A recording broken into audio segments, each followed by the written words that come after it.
Year's Eve. How can people celebrate New Year's Eve safely and get home in one piece? Cool. Key thing there is to start off with a plan with your group of friends or family.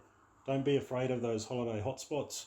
Go as a group, look after each other, and have a plan if you become separated from each other. Mm-hmm. Part of that plan is to remember that our cellular network is under a lot of pressure at that time of the year, particularly at New Year's. So don't just rely on sending a message. Actually have a location where you're going to meet back at a certain time if you do get separated. Just want to touch on safe use of wharves.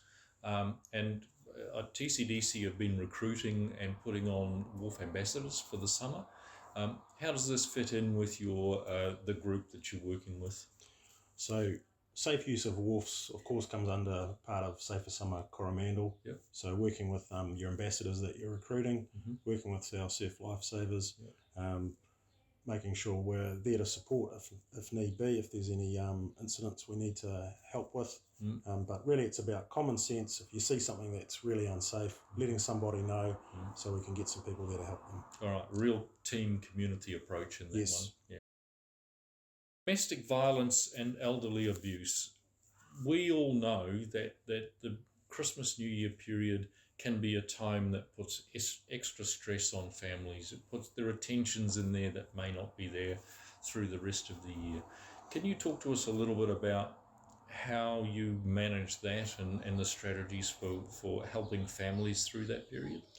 Okay, we basically rely on the same strategy that we use the remainder of the year, except as we acknowledge it's a very busy time for us in terms of family harm and supporting those families going through those episodes.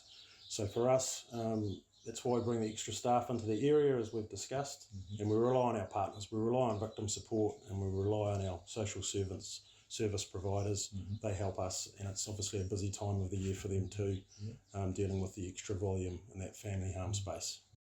What types of crime are we seeing on the Coromandel district, and what can people do to help keep themselves safe?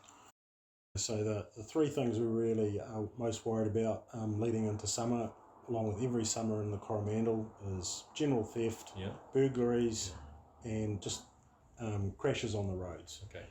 So we go through that. The general theft is, while we all like to go on holiday for summer, opportunist thieves love to come along as well. So valuable items like cell phones that can be left sitting on a table at a cafe, that can walk really quickly. Burglaries are another real issue for us at this time of the year, and the biggest problem there is insecure premises. Okay. People are leaving their batch or their Airbnb unlocked because it's nice and convenient. It's hot, so we leave windows open, and that's a real problem for us. And the third thing, our narrow, windy Coromandel roads, really packed with traffic. The incidence of crashes increases, so just our ability to respond to that, we're really pushing to get out on the roads, be visible, and try and prevent those crashes. So people can do things for themselves to keep their house safe, to limit the opportunities for these things to happen.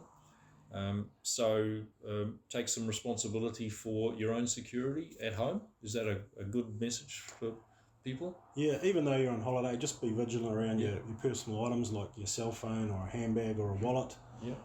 In terms of your property, having a plan. I know people might be camping on the lawn and you might leave a door open overnight so the bathroom can be used. Opportunistic burglars will go down streets and they'll go door to door seeing if a property's unlocked. So just have a plan around how you're going to do that. A key with one person if they're sleeping outside. The other thing there is don't leave valuable items outside. It might be a wetsuit drying after you've used it, or your new surfboard you got for Christmas. If it's sitting there on the lawn, it could go walking. Okay, good advice. Thank you.